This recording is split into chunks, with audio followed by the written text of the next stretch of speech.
Friends, சுட சுட 5 மினிட்ஸில் ரசம் எப்படி செய்யலாம் அப்படிங்கிறத நம்ம இப்போ இந்த வீடியோவில் பார்க்க போகிறோம். ஈஸியாக பிகினர்ஸ்க்காக இந்த வீடியோ நான் போட்டிருக்கேன்.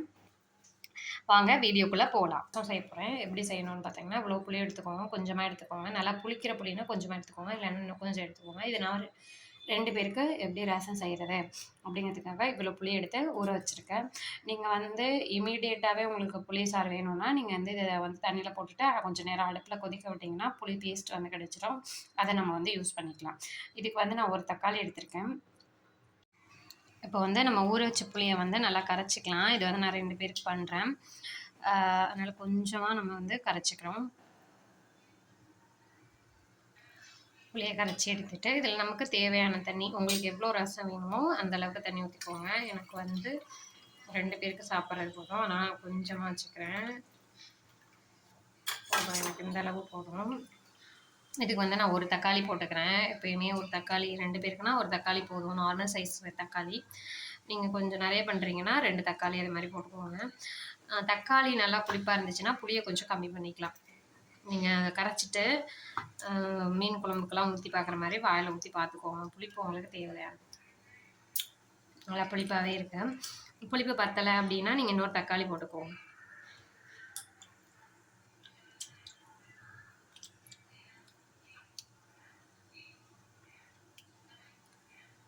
நல்லா கரைச்சிக்கோங்க. ரசத்துக்கு எப்போவுமே என்ன பண்ணணும், மல்லிக்கன்று வந்து காம்போடு இருக்கிறதா போடுங்க, இலைய போடாதீங்க. காம்பு தான் வந்து நல்லா டேஸ்ட்டாக இருக்கும், ஸ்மெல் வாசம் நல்லா வரும். இப்போ இதில் வந்து நான் மல்லிக்கன்று ஆட் பண்ணிக்கிறேன். இதிலே போட்டுக்கோங்க. ஒரே ஒரு பச்சை மிளகா ஆட் பண்ணிக்கிறேன், குட்டி பச்சை மிளகா ஆட் பண்ணிக்கோங்க. இப்போ வந்து இதுக்கு நம்ம மிளகு ஜீரகம் அரைச்சி போட்டுடலாம். அதுக்கு வந்து ஒரு 10 பல்லு பூண்டு எடுத்துக்கோங்க.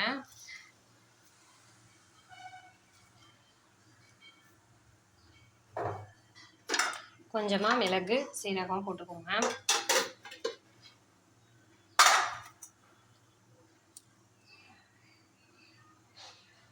இந்த அளவு மிளகு போட்டுக்கோங்க. உங்களுக்கு ஸ்பைசி அதிகமாக வேணும்னா மிளகு நீங்கள் இன்க்ரீஸ் பண்ணிக்கோங்க. இந்த அளவு மிளகு, இந்த அளவு சீரகம், இதை போட்டு நல்லா நசுக்கிக்கோங்க.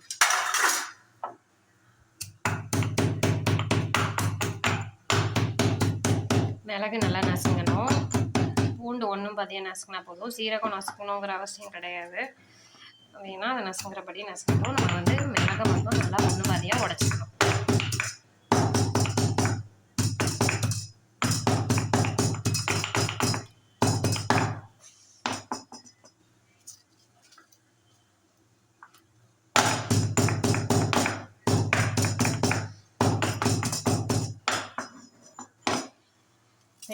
இந்த மாதிரி ஒன்றும் பாதியாக உடஞ்சா போதும், அதை இதில் ஆட் பண்ணிக்கலாம்.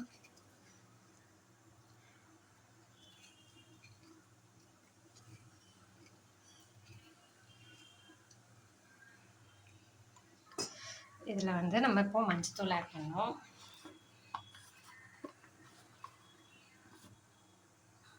இப்போ இதில் கொஞ்சமாக மஞ்சத்தூள் ஆட் பண்ணிக்கோங்க கலருக்காக.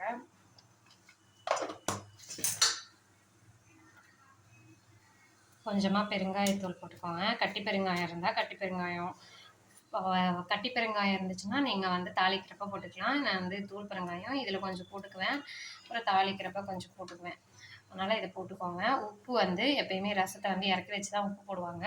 அதே மாதிரி உங்களுக்கு தெரியும், ரசத்தை வந்து கொதிக்க விடக்கூடாது, அப்படியே பபிள்ஸாக வரும், அப்போ வந்து நம்ம ஆஃப் பண்ணிடலாம். இப்போ வந்து இது என்ன பண்ணுங்கள், இது எல்லாத்தையும் போட்ட பிறகு கையால் நல்லா பிசைஞ்சு விட்டுக்கோங்க. எந்த அளவு உங்களால் மசிக்க முடியுமோ அந்த அளவு மசிச்சு விட்டுவாங்க. அப்போ தான் எல்லாமே மிக்ஸ் ஆகும். இதில் கொஞ்சம் கருவேப்பிலையும் ஆட் பண்ணிக்கோங்க. கருவேப்பிலை வந்து ஆட் பண்ணிக்கோங்க. நல்லா வந்து மசிச்சு விட்டுக்கோங்க. ரசத்தை நல்லா பிசைஞ்சு விட்டுக்கோங்க. அப்போ தான் எல்லா டேஸ்ட்டும் ஒன்றோட ஒன்று கலந்துருக்கும்.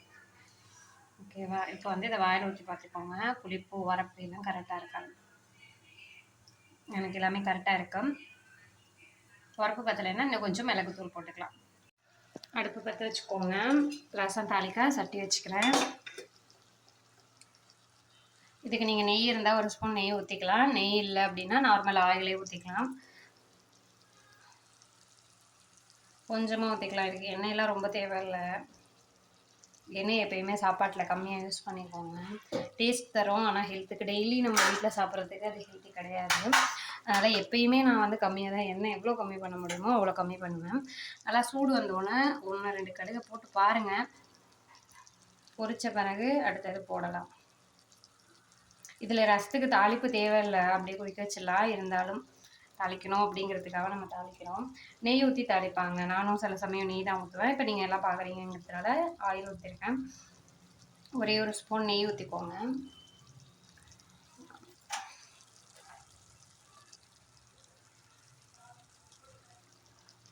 கொஞ்சமாக நீங்கள் நெய் ஊற்றிக்கலாம்.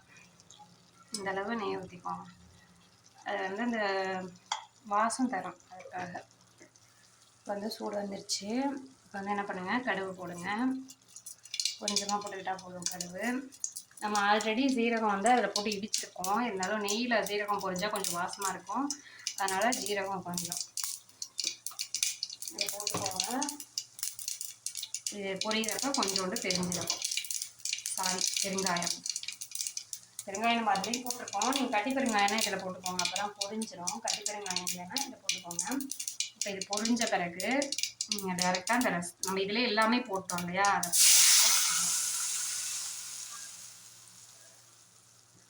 அவ்வளோதான். இதை வந்து நீங்கள் என்ன பண்ணுங்கள், உங்களுக்கு டைம் இருக்குது அப்படின்னா நீங்கள் வந்து சிம்மில் வச்சிடலாம். சிம்மில் வச்சுட்டு அது லைட் பபுள்ஸாக வர வரையும் நீங்கள் வெயிட் பண்ணலாம். இல்லை எனக்கு டைம் இல்லைன்னா ஃபுல்லாகவே வச்சுட்டு கொதிக்க விட வேண்டாம். லைட்டாக பபுள்ஸ் வரும், அப்போ வந்து நம்ம ஆஃப் பண்ணிடலாம். நான் இந்த என்ன பண்ணிகிட்ருக்கேன்னா ப்ரான் ஃப்ரை பண்ணிகிட்ருக்கேன். ப்ரான் கிரேவி பண்ணிகிட்ருக்கேன். அதை வந்து நான் அந்த வீடியோவும் நான் அப்லோட் பண்ணியிருக்கேன், வேணுங்கிறவங்க போய் பாருங்கள். இப்போ வந்து இது ரசம் கொதிக்கட்டும். கொதிக்கிறதுக்கு முன்னாடி ஸ்டேஜ் வரட்டும், அதுக்கப்புறம் நம்ம இறக்குவோம். ரசத்துக்கு தேவையான உப்பு வந்து கிண்ணத்தில் போட்டு வச்சிடலாம். நான் வந்து 1 ஸ்பூன் போடுவேன், கொஞ்சம் ரசங்கிறதுனால 1.5 ஸ்பூன் அந்த அளவுக்கு போட்டு வச்சுக்கோங்க. ரசத்தை எடுத்து ஊற்றணும். கொதிக்கிறப்பையும் போட்டுக்கலாம், ஆனால் நாங்கள் எங்கள் வீட்டில் எப்பவும் கடைசியாக தான் ரசத்துக்கு உப்பு போடுவாங்க. பார்த்தீங்கன்னா லைட்டாக பபிள்ஸ் வந்துச்சு, லைட்டாக கொதிக்க ஆரம்பிக்குது. இப்போ இந்த ஸ்டேஜில் வந்து நம்ம அடுப்பை ஆஃப் பண்ணிடலாம். ஆஃப் பண்ணிவிட்டு, இது எங்கள் வீட்டில் ஃபாலோ பண்ணுறோன்னு, ரசத்தை எடுத்து நம்ம போட்டு வச்சுருக்கோம் இல்லையா, அதில் ஊற்றிடணும்.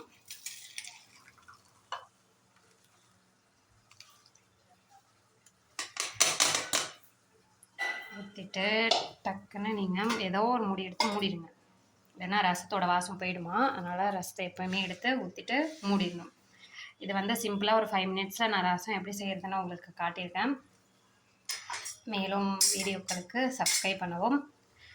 அந்த வீடியோ உங்களுக்கு யூஸ்ஃபுல்லாக இருந்துச்சுன்னா லைக்ஸ் பண்ணுங்கள், கமெண்ட் பண்ணுங்கள், நம்ம சேனலை சப்ஸ்கிரைப் பண்ணி வச்சுக்கோங்க. இதுக்கு மேலே என்னென்ன சிம்பிளான ரெசிபிஸ் எதுவும் செய்யணும் நம்ம வீட்டிலே செய்கிறதுக்கு எங்கள் வீடியோவை சப்ஸ்கிரைப் பண்ணிக்கோங்க.